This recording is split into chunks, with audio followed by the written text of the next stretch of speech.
Campus में admin में यहाँ तो टीआर है ही नहीं। पता नहीं कैसे कॉलेज में टीआर चला जाता है और विश्वविद्यालय कैंपस में टीआर रहता ही नहीं है। हमें बताया जाता है कि आप कॉलेज से जाकर के अपना और इसको ठीक करने के लिए एकमात्र उपाय है छात्र आंदोलन, जिसके जरिए व्यवस्था दुरुस्त हो सकती है। पदाधिकारी कभी नहीं चाहते कि उनके पैकेज में रकम कम हो। वो हमेशा अपनी रकम के लिए लड़ते रहते हैं। हम छात्रों को समय समय पे दबाते रहते हैं। इसीलिए हम छात्र आज आंदोलनरत हैं और यहाँ आंदोलन करने के लिए सब लोग उपस्थित हुए हैं। तो इस आंदोलन में कुछ मुद्दा है जो हमारे पास भी हैं, जिन्हें लेकर के हम आए हैं। हम देख रहे हैं कि पीएचडी का जो नामांकन प्रक्रिया है उसमें नामांकन की तिथि निकाली जाती है, उसके बाद उसका क्लोज डेट निकाला जाता है, फिर लिस्ट निकलती है, फिर क्लोज डेट निकाला जाता है। लेकिन इतना नामांकन का प्रक्रिया बढ़ते चला जाता है कि पदाधिकारी तंग आकर के नोटिस निकालना पड़ता है पदाधिकारी को कि अब विश्वविद्यालय में पीएचडी नामांकन को बंद किया जाए।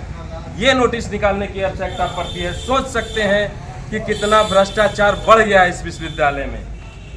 साथ ही साथ यहाँ पीएचडी कोर्स वर्क में सांसद मंत्री के बच्चे भी नामांकन लिए हैं, जिन्हें देखकर जानकर बड़ा खुशी होता है कि हमारा विश्वविद्यालय शायद तरक्की कर रहा है कि यहाँ सांसद मंत्री के बच्चे पढ़ने आएंगे।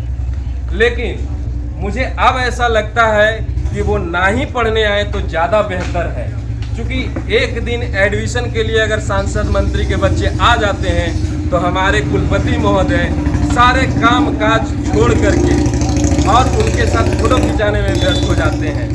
और उस फोटो से शायद कितना उनको संतुष्टि मिलता है उन्हीं को पता है। हमको तो लगता है कि कुलपति महोदय को छात्रों की समस्या पे ध्यान देना चाहिए, ना कि अपनी फोटो खिंचवाने पे ध्यान देना चाहिए। हो सकता है सांसद का चुनाव लड़ना होगा, इसीलिए ऐसा करते होंगे। कोई बड़ी बात नहीं है, फोटो खिंचवा लीजिए साहब, लेकिन उसके बाद छात्रों की समस्या को भी ध्यान में रखिए।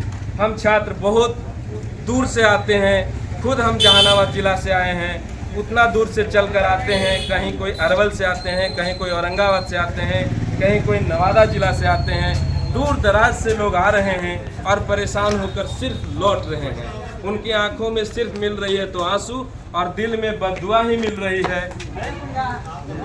और इसके बाद हम देखते हैं कि आउटसोर्सिंग की बहाली यहाँ हुई है, जिसमें चरम सीमा पे भ्रष्टाचार का इस्तेमाल हुआ है, जिसमें पैसा का खेल हुआ है, जिसमें लूट खसोट ज़बरदस्त हुआ है। कम से कम इसका न्यायिक जांच होना चाहिए। उसके बाद और भी है कि खुद मेरा एमएड का डिग्री निकालने के लिए जब हमने अप्लाई किया तो हमें पता चला कि ये मगध विश्वविद्यालय कैंपस में एडमिन में यहाँ तो टीआर है ही नहीं। पता नहीं कैसे कॉलेज में टीआर चला जाता है और विश्वविद्यालय कैंपस में टीआर रहता ही नहीं है। हमें बताया जाता है कि आप कॉलेज से जाकर के अपना टीआर का फोटो ले आइए, तब हम यहाँ डिग्री आपका अप्रूव करेंगे। विश्वविद्यालय किस बेस पे डिग्री अप्रूव करेगी, भगवान मालिक है। हमको तो नहीं समझ में आता है कि विश्वविद्यालय में एक टीआर होना चाहिए, कम से कम एक टीआर होना चाहिए, जो कि एक भी टीआर नहीं है, ऐसा हमें बताया जाता है। उसके बाद वीसी महोदय का कुछ दिन पहले इंटरव्यू देख रहे थे, जिसमें 300 कुछ करोड़ की विकास का योजना के बारे में कहा गया। हमें लगता है और हमें भी भरोसा हुआ कि 300 कुछ करोड़ जब आएगा विश्वविद्यालय में तो हमारा विश्वविद्यालय बढ़ेगा। लेकिन क्या बढ़ेगा 300 कुछ करोड़ में? हमें तो अनुभव हो रहा है, प्रतीत हो रहा है कि जिस तरह आउटसोर्सिंग बहाली में धांधली हुई, जिस तरह मार्कशीट को लेकर के छात्र परेशान है, डिग्री को लेकर के परेशान है, नामांकन को लेकर के परेशान है, इन सभी चीज़ों में जितनी पैसा और लूट खसोट चल रही है, हमें पूर्ण विश्वास है कि 300 करोड़ में कितनी लूट होगी, इसका भी न्यायिक जांच होना चाहिए। ऐसा इसके लिए हम मगध विश्वविद्यालय के लिए एक बहुत अच्छी बात कहना चाहते हैं कि अजब विश्वविद्यालय की, गजब कुलपति की अनोखा डेवलपमेंट प्रोग्राम यही है अजब विश्वविद्यालय के गजब कुलपति के अनोखा डेवलपमेंट प्रोग्राम है।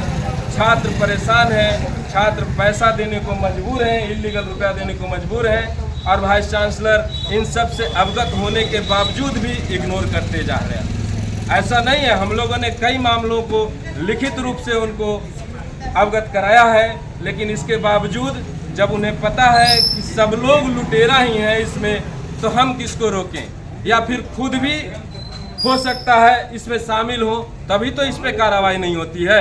अगर ईमानदारी पूर्वक हमारे कुलपति महोदय कार्य करेंगे तो हमें विश्वास है कि निचला पदाधिकारी कोई गलत नहीं कर पाएंगे। इसी के साथ हम अपनी वाणी को विराम देते हैं। जय इनकलाबी छात्र, इनकलाब जिंदाबाद, जिंदाबाद जिंदाबाद, इनकलाब जिंदाबाद।